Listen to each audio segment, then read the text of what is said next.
Recording started. Oh shit. Cut. Let me Now, just roll start with the it. music. I can always edit this. Yeah, Chris is over. Fuck it, we'll do it live.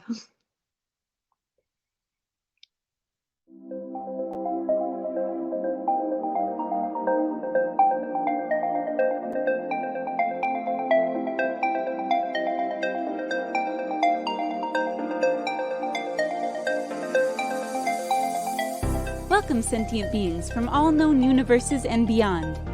It's time to activate your cranial downlinks and prepare to receive a raft of discussion on a cosmic ocean of science fiction and fantasy topics, interviews with local area genre devotees, and insightful prognostication by our soothsayers of science fiction, our forecasters of fantasy, and any other beings that happen to get caught in our gravity well.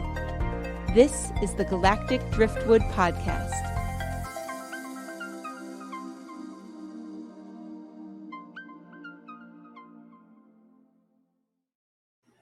Hello and welcome to the Galactic Driftwood Podcast. Hopefully now I've got my shit together. I'm Bill. And I want you to leave that whole thing because I think it's perfect. I'm That's what Linda. Chris was saying. Yeah. I'm Charles. I'm Jenna. I'm Chris. Good morning. Yeah. It's just one of those mornings, I think. So anyway, welcome to the show. This episode, we're going to be talking about the new Flash movie that's out. And if we have time, we'll maybe talk a little bit about Nimura. Did I say that right? Nimona. Pneumonia. All right. We'll get to it. We'll get to All it. good. All right. So, Chris, why don't you take us through a quick synopsis of the Flash movie? Yeah, so this Flash movie introduces multiverse to the DC universe, and it follows Barry Allen and kind of his need to kind of go back in time and fix something that he wishes never happened, which is losing his mother and then his father going to prison. And all this is kind of brought up by the fact that his father's court date is coming up. And so in talking with a friend like that from college or something that he came across, he has this epiphany, right? As he thinks back to how his mother died or what led up to it, what he can do about it. He has this epiphany that if he prevents his dad from ever having to leave to go to the store to get this can of tomatoes that his mother needed, that none of this would have ever happened. And so this movie is primarily about Barry going back, changing that one thing so that his life would be more fulfilled going forward, and then Destroying the world. Yeah, and destroying the world. So when he tries to get back to his current time, it turns out that one little change, that one can of tomatoes, completely threw everything out of whack. To the extent somehow, right, the time that Barry returns back to is also when General Zod happens to show up on Earth looking for Clark Kent, Superman. Yeah. And even that has changed in this timeline. So this Flash movie kind of covers Barry, again, going back in time, screwing some things up, meeting himself, a different version of himself, a version of himself that never lost his parents, right? And him dealing with that, as well as some mix-ups where he loses his powers for a time, and how he deals with that as well. So that's kind of the TLDR on the film. And I think a lot of people that watch it will find that it was pretty decent for what it is. Time travel always brings in some contention and some discussions around that, but it was also very funny. They took some liberties with some actions that Barry does in terms of running and things like that, that were very, very funny, including a lot of one-liners and quips back and forth between Barry and other people. So, but I enjoyed it overall, and that's kind of the movie. But we can jump in wherever we want to in talking about it. Yeah, so I liked it. So, Charles and Jenna, have you both seen it? Yes, absolutely. No, Sean said it was a horrible Sean? movie. Thanks, So Charles. Yeah. Thanks, Charles. So for the audience, Sean is Seth.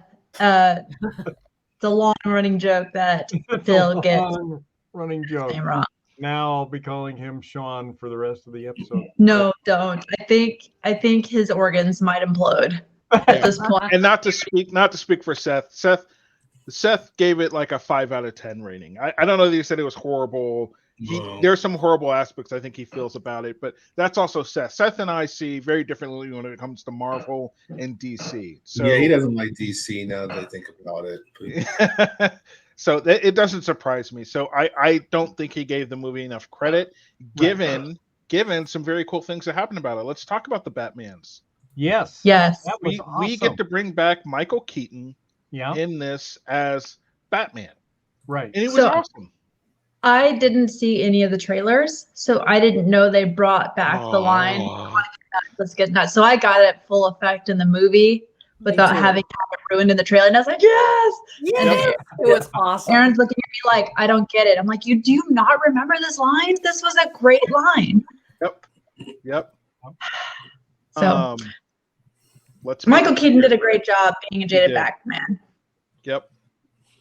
So in this one we had a few Batman, and let me get this right here. So we had Michael Keaton, we had Ben Affleck, and George Clooney. George Clooney. Mm-hmm. So as a spoiler for Bill and Linda, he didn't get all the way to the ending yet. But we do find out that when we think that Barry's timeline has been corrected in the end, obviously he'll become the victor here, but not everything is 100% back to the way it is because George Clooney is now there, not Ben Affleck. So is Ben Affleck out now? Like that's their way of getting rid of him? I now don't think it's gonna so be George because Clooney? no, I don't think so. And the reason why I don't know what they're going to end up doing with that is because George Clooney is also represented as an older Batman. So I don't know. I don't know what they need to do with that or how that's all going to work out, because I would have preferred they kept Keaton then if they're going to keep an older Batman. Like Keaton makes the perfect, I think, older sassy Batman. So not to say George Clooney can't do it. But yeah, I don't know. We'll have to see what they want to do with this going forward. Yeah. I don't know. Yeah, I like it. I thought it was pretty good. Len and I only managed to get about halfway through it before we had to move on, but we are going to go back and finish it because it's really is It's hilarious. funny. Yeah. But I couldn't figure out. So when he goes back in time and changes the past, and then he's moving back forward again, something comes and punches him out of the So out of the time stream. they do answer that, and Okay. and I'll have to spoil it to talk about it. That's fine. Yep. That's all right. There is another Barry, and what ultimately happens is, when the Barry that the film starts with, right, the one that we know, and that we've been with in the last couple films for DC, he understands what went wrong with the time travel. Okay, younger, immature Barry that he meets up with during this film. Yeah. Once there's a part where he realizes he can do what the other version Barry can and change time, right? He realizes he can go back and fix mistakes, and they do end up in a situation where Michael Keaton gets defeated in battle. Superwoman gets defeated in battle, and they're like, we're losing this thing against General Zod. There ends up being this big battle against General Zod, and they're losing. And so he's like, no, we got to fix this. So he goes back in time, and he ends up in kind of a loop because he keeps trying different things and the outcome never changes, but he can't accept that. So meanwhile, while we'll call him Barry number 1, the OG Barry understands this, the Barry number 2 doesn't. And so he starts repeatedly going back through time constantly over and over and over again. And then we come to realize that that thing that came out of the time warp place they were in was Barry. Oh. It was a version of him that was created through him going back in time. Go ahead, Jenna. I just realized a fault in that, though. what did he eat to keep going all those decades that Barry number 2 became old and like jaded and like one more chance to do this. The reason it kind of brings that up is in the beginning of the film, they make it clear that Barry only has a limited amount of energy he can use without refueling himself, whether that's a candy bar or something like that. Right. And they expel so much energy during this big battle. It's like, well, how does he keep doing it then? If he can run on, if his gas tank can run empty over just doing something as extreme as that, I don't know. It's a continuity issue, I guess, or kind of a, what do you do with that detail? Yeah, I don't. Huh. They'd already put they'd already put a version of him out there, so it's like, well, we can't undo it now. Let's just run with it. Yeah. Right. But yeah, Bill. So it was Barry fighting himself, Okay. and essentially, in order for him to exist and to keep trying to go back and change the timeline, he had to stop Barry from doing what he was doing, because Barry was going to go back and fix it. Right. Because the theme that we see with him talking to Michael Keaton is that there are inevitable points that will always occur, no matter what. And that's what, with Batman dying and Supergirl dying, those were the inevitable points that with the world that Barry number 1 had created. Oh, I see. But like the other intersecting points is Bruce Wayne's dad and parents were always going to die to create Bruce Wayne. Right. Yep. So these inevitable points, that's where Barry's like, well, mom's got to die. And Barry's number 2 is like, no. Right. He's like, no, she doesn't have to die. Batman, the Michael Keaton version of Batman doesn't have to die. He's obsessed with these people don't have to die. If we can go back in time, we can fix anything. Right. But, obviously, in this one, it did a good job of portraying how tricky time travel can be, even down to the extent of, if you've ever watched Back to the Future, which they give kind of a tribute to in this film, they call that out. In Back to the Future, there were glitchy things like that would happen. These little things where, Doc Brown says the ramifications could be, almost endless at that point. Yeah. So this film does a good job of grasping that making that one little change that Barry did. It was an immature decision he made, and it was all about him and not about anybody else. But I get why. I mean, that was kind of his own mental hurdle to get through, and he accepts it when you get near the end of the film that he had to do this thing. So he says goodbye to his mom one last time in the end of the film, as he undoes his change and makes sure she does indeed forget that one can of tomato, which leads his dad to have to leave the home, and she gets attacked. Now, one thing they never did, right, if I recall, is they never showed us exactly how she died. We know she got stabbed and killed in the kitchen, but they don't tell us who did it. No, they don't. I kind of looked that up to see if there was anything that they would bring in later, and I think it's just a random act of violence. Yeah, random home invasion or whatever. So, but when Gina and I watched it, she brought that up. She goes, "That's kind of strange that they never gave us a face or just a random thing. It just, she was attacked and her dad shows up and they think it's his dad that attacks him, and that was kind of it." And I was like, what? No kind of twist in there. There's no other DC character that shows up or villain that did it to start a whole chain of events. Yeah, maybe they'll go back to that in a future movie.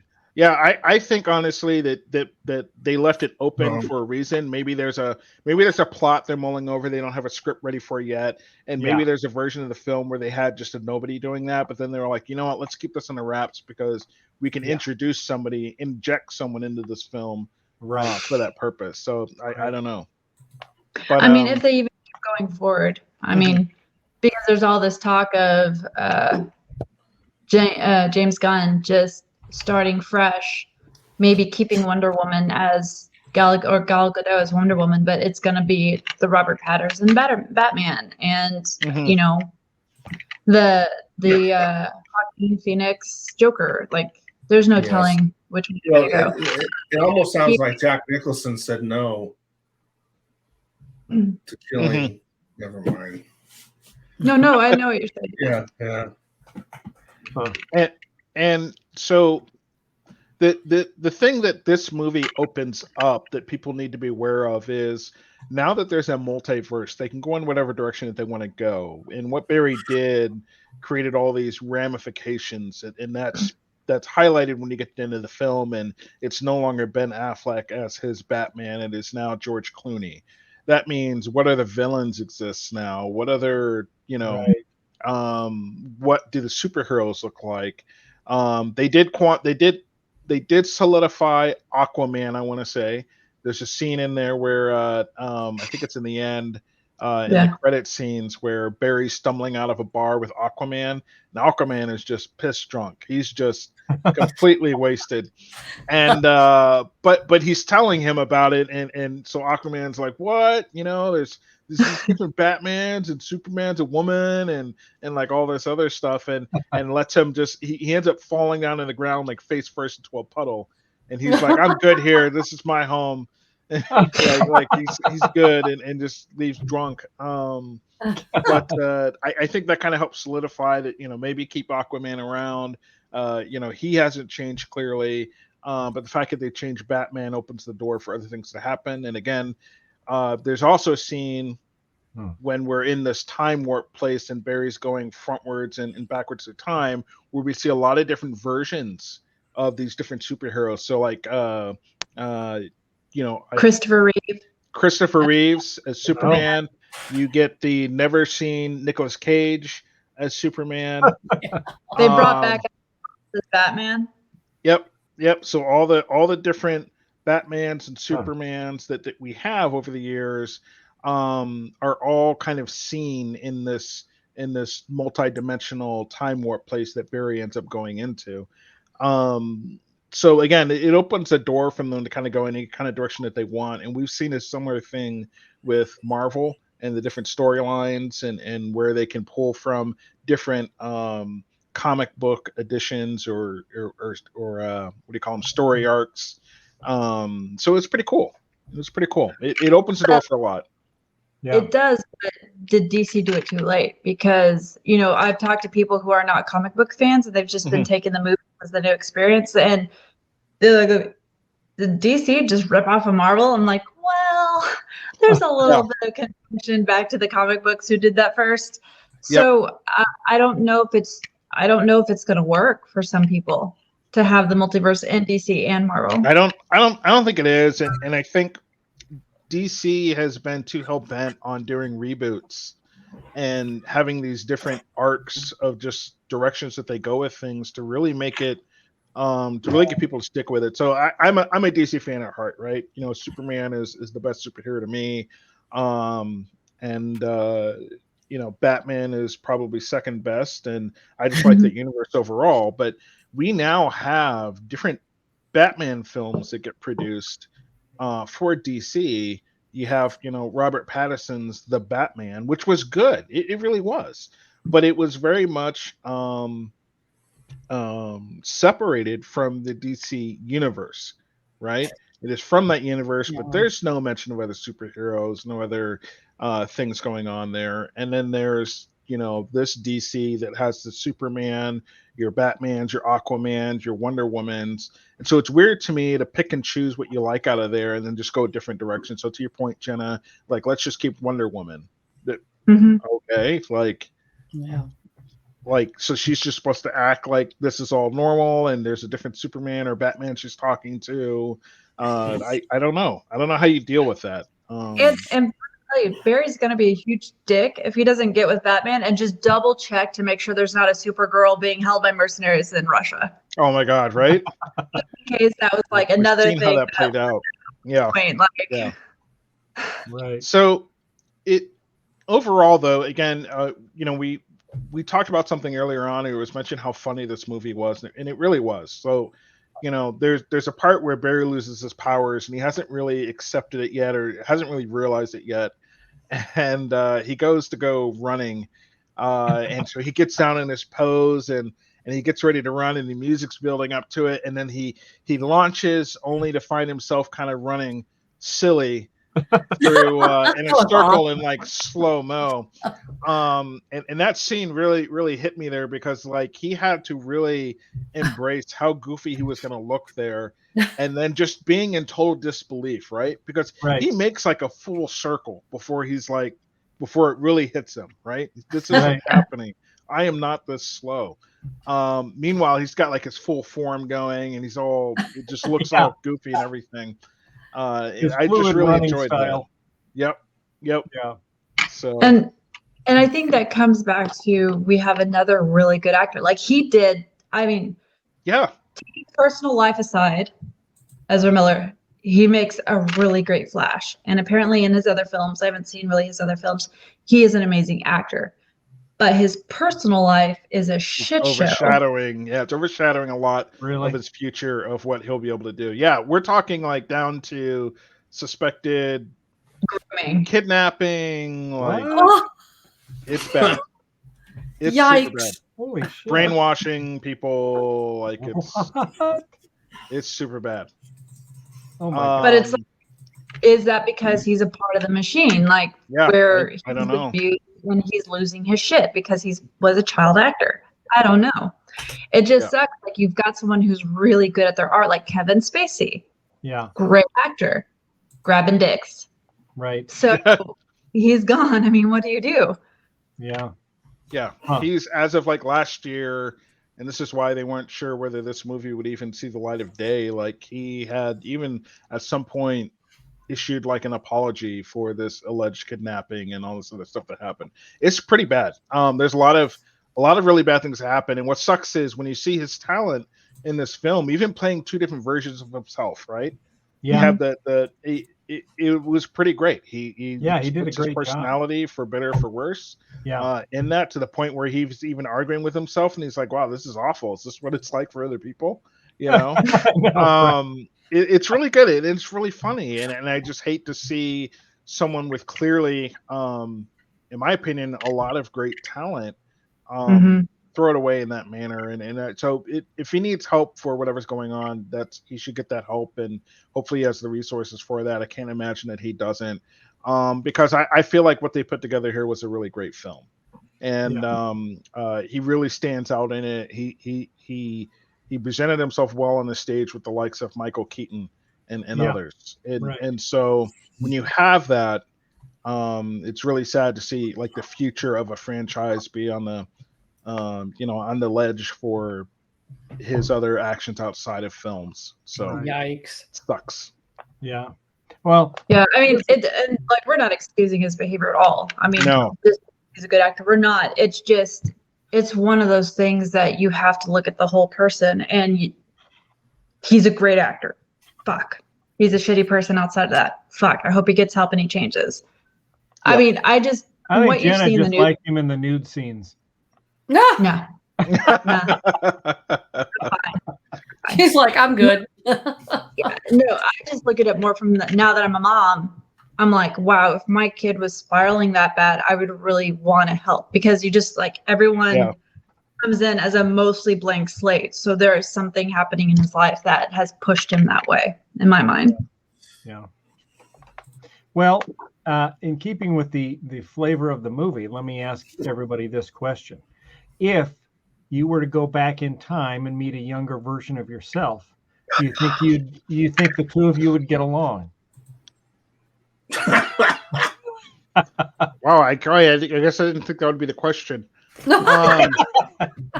Would we get along? Yeah. You think you'd? Because they. Is my younger version drunk or sober? Well, I'll let you decide. Or high, for that matter. Yeah. I might be tying to a tree. Oh boy. I think so. Yeah. I think so, regardless of what my mental state is at the time. You just buy Tesla, buy Apple, and buy Facebook stock. Oh my gosh. The amount of financial advice I'd be giving. Like, bro, listen here. Trust me. Go all in. Right? I think I'd get along with my younger self, but I'd be very wary because he was quite the prankster. All right. Yeah. even more than I am. So, I've kind of mellowed a bit. So I'd have to keep my guard up for damn sure. How about you, Linda? I have You no meet idea. younger Linda. You think the two of you'd get along? I suppose. I mean, I'm stuck with me. Yeah, Charles, yeah, I could probably. We could put up with each other for sure. you run into the Charles that's stealing cold cuts from the band on the beach. From the Beach Boys, yes. Think the two of you'd get along? Love it. Yeah, because I'm still a little bit of that person. Yeah, Yeah, we might get in trouble together. right. That'd be my concern. Yeah, that might Yeah. feed some of that stuff. Yeah. Right. He'd seduce me back into the dark side. Huh. All right. So basically everybody gives it 1 or 2 thumbs up. The Yeah, Flash? I'd give it 2 thumbs up. I really enjoyed it. Very entertaining. Yeah, Yeah. very entertaining. All right. Well, we're getting kind of short on time. Let's jump into Mona. Nimona. All right, I got Pneumonia. it right. Woo! Are you the only one who saw it, Chris? I think so. No, I and watched. we can- Well, I heard you guys talking about it, so I watched it last night. Oh, Okay. And we don't have to get too far in depth because I do think it should have a larger discussion, but we can talk about it briefly and have a follow up when a couple more of us return to talk about it. But this is kind of a fantasy adventure, knights and magic and monsters to transform and things like that. And it's about Nimona is the name of this creature, female character, if you will, that takes it upon herself to become the sidekick of a knight who was recently betrayed by his own friends that he grew up with in this kingdom where he's framed essentially for killing the queen. And he ends up on this adventure / quest to clear his name and prove that he, isn't a murderer or anything like that, despite what everybody saw happen in the beginning of the film. And she joins as his kind of maniacal, not really evil, but also not the kindest person, sidekick who can shapeshift into just about everything. And helps him in his battles and adventure to kind of uncover what happened and to get to the truth of the matter. And they kind of bond in this thing and have a friendship that was maybe unexpected based off this prophecy that we come to learn about, which is basically that when she shows up, this monster that represents this young girl, there's like a prophecy or something that shows up that basically says she's going to destroy the city or destroy the world. And she's powerful enough to do so.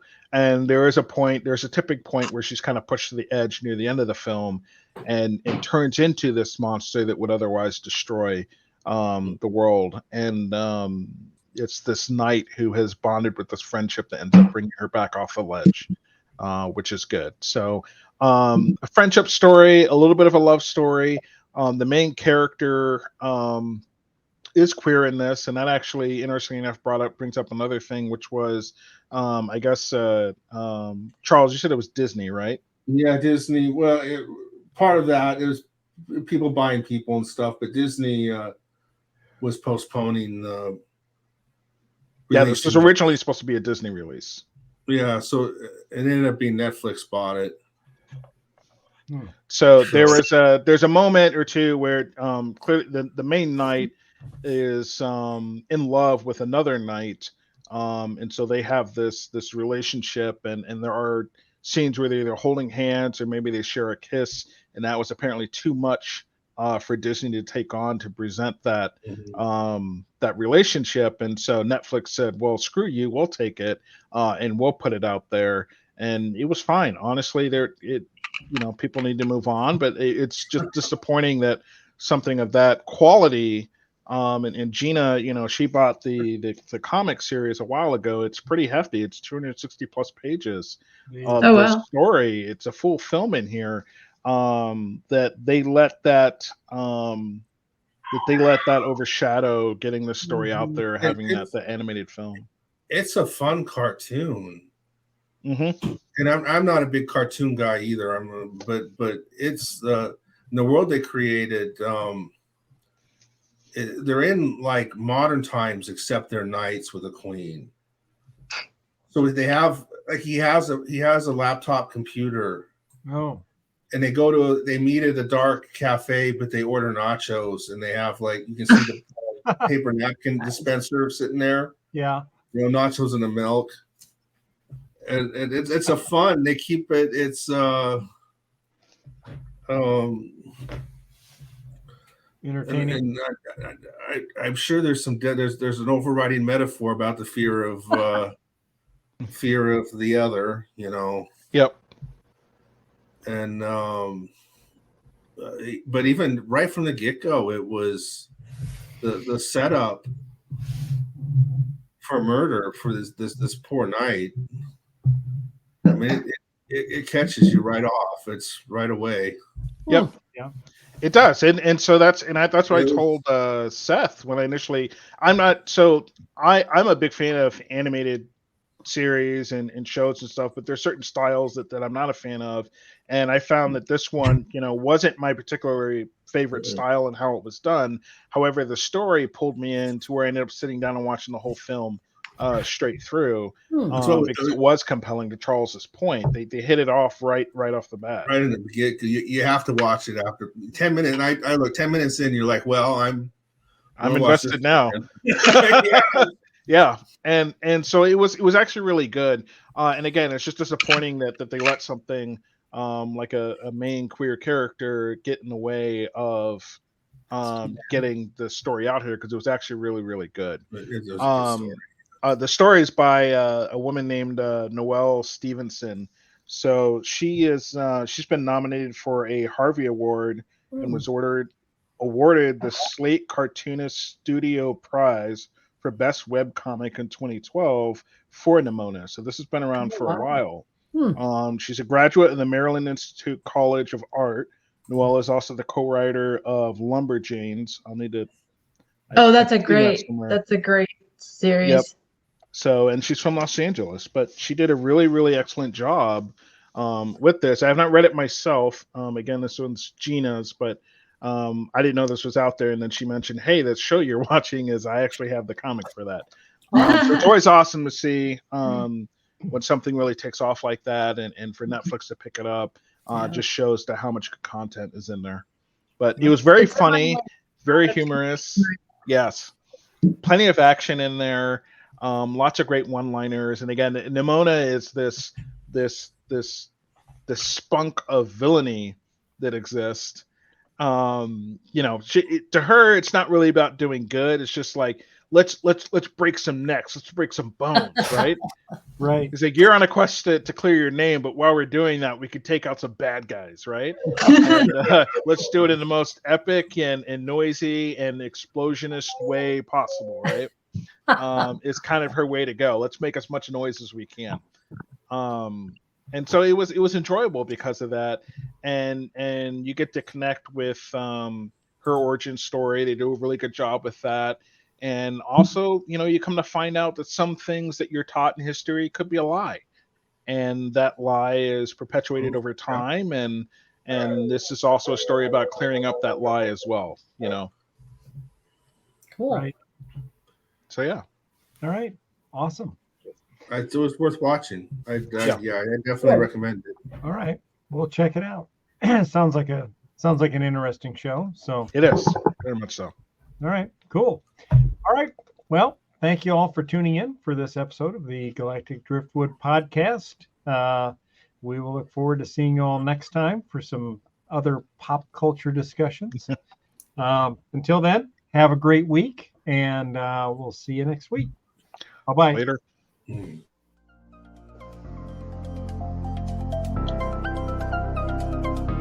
Thanks for listening to this episode of the Galactic Driftwood Podcast. For more information and past episodes, please visit our website at galacticdriftwood.space or subscribe to us on YouTube.